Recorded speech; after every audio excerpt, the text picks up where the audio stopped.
Auzu billahi minash-shaytonir rajim, bismillahir-rahmanir-rahim, alhamdulillahi rabbil alamin. Busca refúgio em Deus contra o maldito Satanás, todo louvor seja dado a Deus, Senhor do Universo. Assalamu alaikum wa rahmatullahi wa barakatuh. Hoje nós vamos conversar um pouquinho sobre profecias na Bíblia a respeito de Muhammad sallallahu alaihi wasallam. Basicamente eu separei dois textos aqui, um texto da Torá, mais conhecida no meio cristão como Pentateuco, são os primeiros 5 livros do Velho Testamento, e separei aqui um texto do Evangelho de João. Antes de começar a citação, eu queria fazer uma ressalva, que em especial no meio cristão, e aí eu posso falar mais especificamente do meio evangélico, que foi o meio onde eu fiquei por muito tempo, falar a respeito de textos bíblicos, em especial do Novo Testamento, fazer algum debate a respeito desse tema é muito desafiador, né? Porque existem muitas contradições no texto, e aí, considerando todo o Novo Testamento especialmente, e aí sempre que alguém apresenta algum versículo como fundamentação para a sua tese, a pessoa pode tranquilamente refutar aquele versículo com outro versículo, que fala o contrário da tese defendida pelo primeiro debatedor. Então é uma coisa muito desafiadora debater com base nos versículos, especialmente do Novo Testamento. Não é à toa que tem diversas correntes, divisões e seitas dentro do cristianismo. Então, citando um exemplo disso que eu estou falando, você tem textos que falam claramente de algumas limitações do profeta Jesus, que a paz de Deus esteja com ele. Por exemplo, textos que mostram claramente que ele não sabia o dia do juízo final, que ele pediu a Deus Altíssimo para que Deus concedesse o milagre, por exemplo, de ressuscitar Lázaro. E aí, ao mesmo tempo, também você tem textos que afirmam categoricamente a respeito da divindade de Jesus. Então, fica complicado, né? Se alguém levanta algum desses textos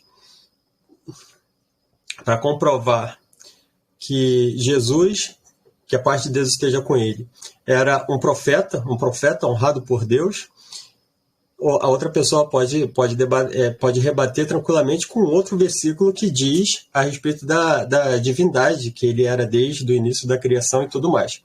Então fica muito difícil debater com base nos textos do Novo Testamento. E essa não é a minha pretensão aqui. Não se usa no Islã os textos bíblicos, em especial os textos do Novo Testamento, para fundamentar qualquer coisa que seja, né? Agora, o que eu pretendo com esse estudo, com esse debate aqui? Mostrar que existem textos, tanto na Torá como no Evangelho, os quais fazem referência ao advento ainda de um profeta, que viria na posteridade. Não temos nem na Torá, nem no Evangelho, uma confirmação categórica de que a profecia estaria se encerrando com aquele profeta. Então, nem Moisés, que a paz de Deus esteja com ele, muito menos Jesus, que a paz de Deus esteja com ele, afirmaram categoricamente, mesmo segundo os textos que chegaram até nós, nenhum dos dois afirmaram serem eles o último dos profetas, o selo dos profetas ou alguma coisa do tipo. Muito pelo contrário, a gente encontra referências nas quais eles alertam a respeito do advento de um novo profeta. Isso contrasta bastante com o Islã, no qual nós temos a afirmação categórica de que Muhammad, que a paz e a bênção de Deus esteja com ele, seria o último dos profetas. Então, esse último profeta não anunciou a vinda de nenhum outro profeta posterior a ele, mas sim afirmou categoricamente que ele seria o último dos profetas. Então, mesmo com esses problemas na Bíblia, né, tanto na Torá como no Evangelho, se crê no Islã que esses dois livros eles foram revelados por Deus Altíssimo aos seus respectivos profetas Moisés e Jesus, que a paz de Deus esteja com eles.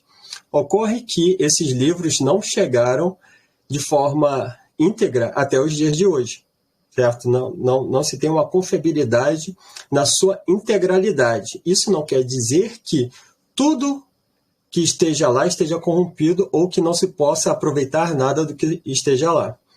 Uma prova disso é o que nós vamos fazer hoje. Nós vamos pegar um texto da Torá e um texto do Novo Testamento, nos quais tem uma indicação, uma profecia do advento de um novo profeta, que entendemos ser Muhammad, que a paz e a bênção de Deus esteja com ele, por conta de todos os argumentos que estamos levantando ao longo desses encontros que estamos fazendo. Então, o primeiro texto que eu queria citar se encontra no livro de Deuteronômio 18, a partir do versículo 18. Então, no livro de Deuteronômio, Devarim em hebraico, Deuteronômio 18, verso 18 diz: E lhes levantarei um profeta entre os seus irmãos, semelhante a ti, e porei as minhas palavras em sua boca, e ele lhes falará tudo quanto eu ordenei a ele. E sucederá que todo aquele que não escutar as minhas palavras que ele falar em meu nome, eu requererei dele. Então aqui o povo de Israel já tinha saído do Egito, já estava prestes a entrar na terra de Canaã. O profeta Moisés, que a paz de Deus esteja com ele, estava dando as últimas ordens ali para o povo, as últimas orientações vindas de Deus Altíssimo. E uma dessas orientações foi que Deus Altíssimo falando por intermédio de Moisés: Eu levantarei um profeta entre os seus irmãos. E aqui Moisés está falando para o povo de Israel, que levantaria um profeta dentre os seus irmãos. E aí a gente tem o primeiro requisito aqui de quem seria esse profeta, né? Então, dentre os seus irmãos, a gente supõe que não seja um israelita, um descendente de Israel, porque senão poderia falar no meio de vós, né, dos filhos de Israel. Mas como fala entre os seus irmãos, a gente faz uma referência o patriarca Abraão, que a paz de Deus esteja com ele, que teve 2 filhos, teve mais, mas em especial 2 filhos que seguiram a profecia, que foi Ismael e Isaque. Isaque foi avô da nação de Israel e Ismael foi avô dos árabes, da nação árabe. Então, esse profeta no meio dos seus irmãos, entende que seria desse irmão do patriarca que fundou a nação de Israel, que no caso esse patriarca seria Ismael. E Muhammad, que a paz e a bênção de Deus esteja com ele, ele é descendente de Ismael. Então esse seria o primeiro requisito aqui a respeito desse profeta, e requisito esse tranquilamente cumprido por Muhammad, que a paz e a bênção de Deus esteja com ele. Então, um outro requisito que fala que esse profeta que seria levantado seria semelhante a ti, no caso, semelhante a Moisés. E aí alguns cristãos entendem que esse versículo aqui, esse texto, essa profecia, estava alviçarando a vinda de Jesus, né? Que a paz de Deus esteja com ele. Só que Jesus, por esse entendimento, não cumpriria esse primeiro requisito, porque não seria dentre os irmãos de Israel, mas sim dentro do próprio povo de Israel, uma vez que ele era da tribo de Judá, que é uma das 12 tribos de Israel. Mas, em especial, esse segundo requisito não estaria sido cumprido por Jesus, que a paz de Deus esteja com ele, que é o requisito que esse profeta deveria ser semelhante a Moisés. em quais circunstâncias Muhammad, que a paz e a bênção de Deus esteja com ele, se equipara a Moisés. Então vamos lá. Ambos receberam um detalhado código legal e de vida. Então a gente tem a entrega da Torá a Moisés, com todo um regramento de vida, regras de julgamento, regras de direito de vizinhança, um código penal, certo? A previsão de penas para determinados delitos. Então nós temos essa particularidade que foi essa dádiva, né, que foi dada a Moisés, que a paz de Deus esteja com ele. Um código detalhado de conduta, de vida, uma legislação que não foi entregue a Jesus, que a paz de Deus esteja com ele.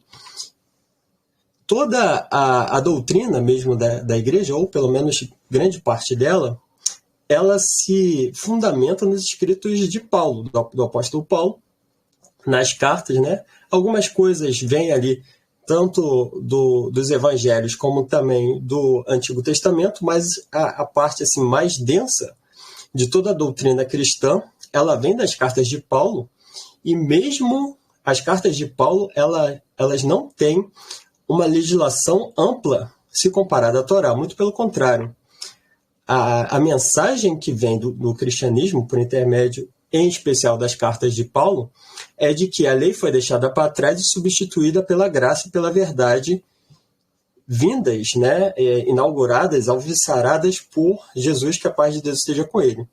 Então fica claro que o objetivo ali, pelo menos da doutrina cristã desenvolvida a partir dos ensinamentos de Jesus, não era entregar um código de conduta, certo? Não era entregar uma legislação para que, com base nela, pudesse se organizar uma comunidade.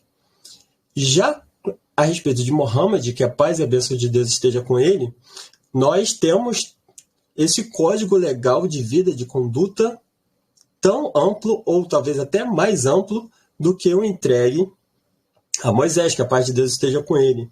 Tanto que o Islã não é apenas uma religião devocional que se circunscreva apenas a questões de profissão de fé, de oração e de devoção direta com Deus, mas é uma religião que abrange todos os aspectos da vida. Você tem direito de vizinhança, direito de sucessório, direito penal. Então tem um amplo leque de direito civil e penal, além dos aspectos referentes à própria adoração mais direta a Deus Altíssimo. E aí temos um outro aspecto muito interessante que equipara Moisés, que a paz de Deus esteja com ele, a Muhammad, que a paz e a bênção de Deus esteja com ele. Esse outro aspecto é que ambos tiveram que enfrentar inimigos mais poderosos que eles, e ambos foram vitoriosos de forma milagrosa sobre esses inimigos.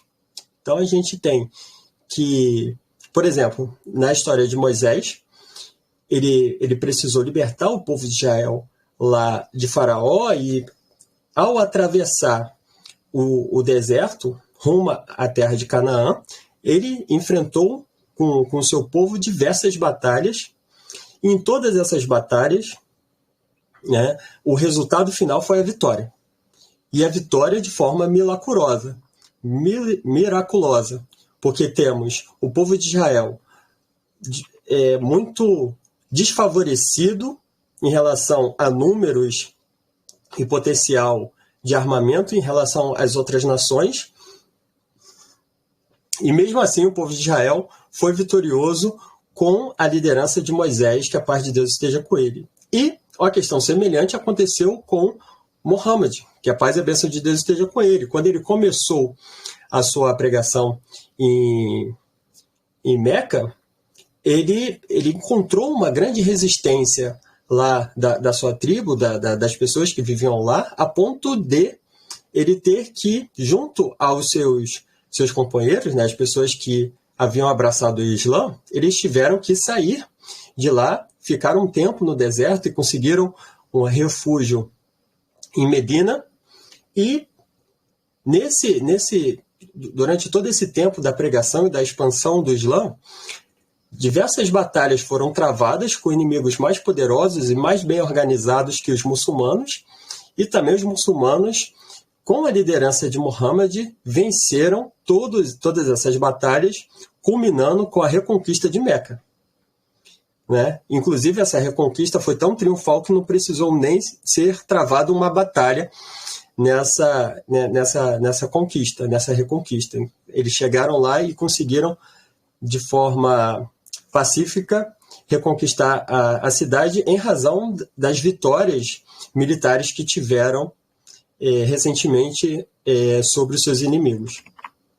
Então, aqui já são dois aspectos que equiparam Moisés e Muhammad, que a paz e a bênção de Deus esteja com eles, e que difere a respeito de Jesus. Jesus, ele enfrentou seus inimigos, e aí a gente tem dois relatos, né? O relato cristão diz que ele foi capturado pelos seus inimigos até o ponto de ser torturado e crucificado, mas o relato que se tem, a revelação divina entregue por intermédio do Alcorão, diz que Deus Altíssimo o livrou dos seus inimigos e o ascendeu ao céu, o arrebatou para o céu, livrando-os dos seus inimigos. Então, diferentemente de Moisés, Jesus, que a paz de Deus esteja com os profetas, ele não travou nenhuma batalha, né, contra inimigos e obteve vitória miraculosa.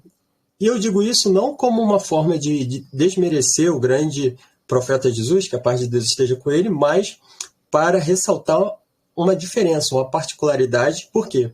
Porque quem dá os sinais é Deus Altíssimo. Então ele escolhe o profeta e entrega a esse profeta os sinais que ele deseja, que ele entende que tem que ser dado àquele profeta. Então, Jesus, que a paz de Deus esteja com ele, realizou grandes milagres, dentre eles ressuscitar mortos. Né? Mas não aprove a Deus Altíssimo dar essa particularidade para ele, porque já estava separada para um outro profeta já alviçarado na Torá. Então, uma outra particularidade que equipara Moisés a Muhammad foram que os dois foram aceitos como profetas pelos seus seguidores e estadistas. Moisés, ele foi não só o profeta do povo, mas foi o líder, né? Como fosse um monarca ali do povo, liderou em todos os aspectos ali, né? Ele não foi só um profeta, ele foi um profeta e o líder político do povo. Assim também aconteceu com Muhammad, que a paz e a bênção de Deus esteja com ele. Ele não foi só o profeta sobre os muçulmanos, ele foi o profeta e o estadista, ele foi o chefe de Estado para com os seus seguidores. E tanto no relato da Bíblia como do Sagrado Alcorão, a gente não tem essa particularidade vinda de Jesus. Jesus, ele não exerceu esse papel de estadista. Ele foi um profeta, mas ele não chegou a liderar civilmente, né, os seus seguidores, organizar um Estado. Então, uma outra particularidade, a última, a respeito desse tópico que eu queria ressaltar, é que ambos, tanto Moisés como Muhammad, eles migraram em decorrência de conspiração para matá-lo. A gente vê lá no registro bíblico que Moisés, ele, no confronto com um egípcio, ele chegou a matar esse egípcio e teve que fugir lá do Egito, porque Faraó queria matá-lo em decorrência disso, né? Teria pena de morte em relação a isso.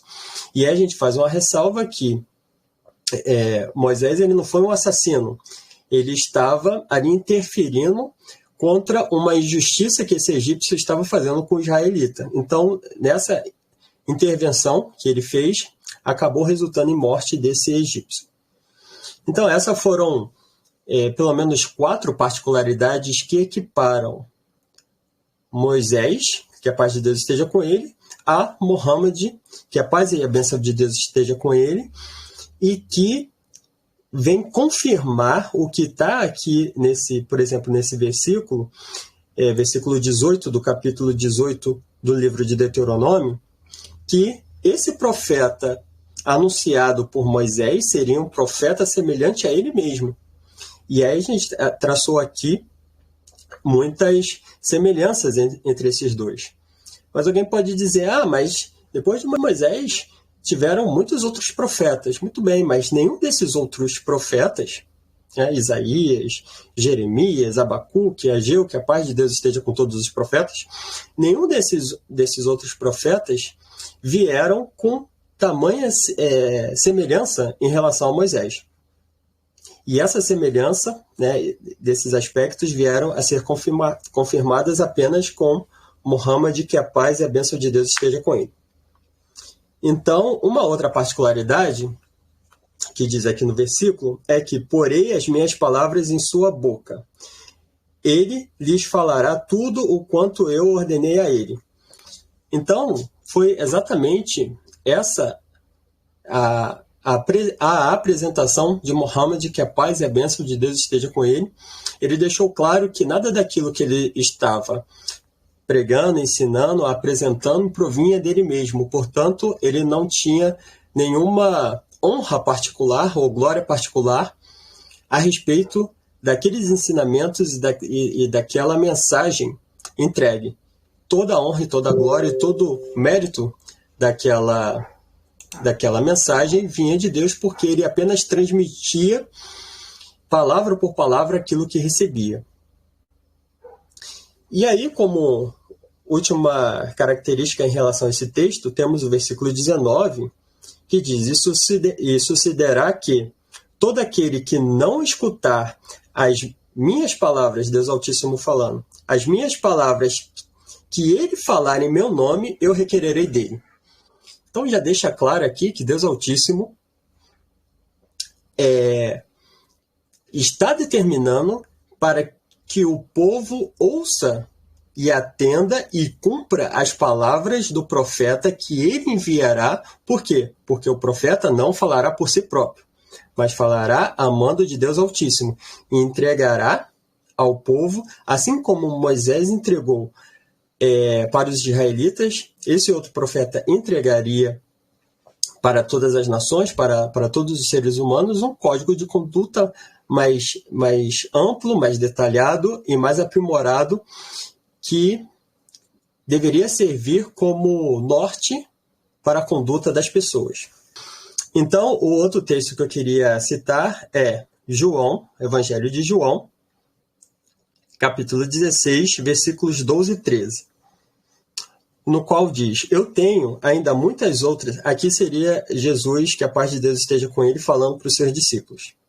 Então diz, João 16, 12 e 13, eu tenho ainda muitas outras coisas a vos dizer, mas não podeis alcançá-las agora. Mas quando ele, o Espírito da verdade, vier, vos guiará em toda a verdade. Portanto, ele não falará de si mesmo, mas de tudo quanto ele ouvir. Isso ele falará, e ele vos mostrará as coisas que sobrevirão no futuro. Olha só que coisa maravilhosa. Aqui já é mais uma prova categórica que a profecia de Deuteronômio, que a gente acabou de ler, não se referia ao próprio Jesus, que a paz de Deus esteja com ele.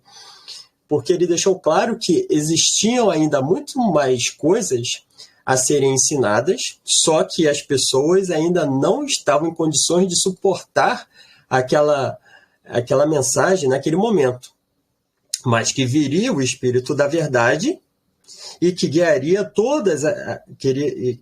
guiaria as pessoas em toda a verdade. E olha só como é que esse texto aqui quase que repete o texto de Deuteronômio, que fala que ele não falará de si mesmo. Certo? Ele não falará de si mesmo, mas de tudo quanto ele ouvir, ele falará.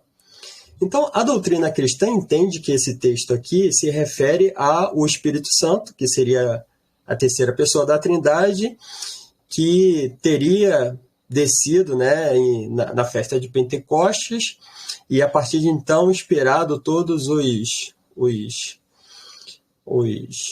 apóstolos, os mensageiros, a continuarem o ministério de Cristo, algo do tipo. Mas veja como isso não faz sentido se a gente for se até ao texto.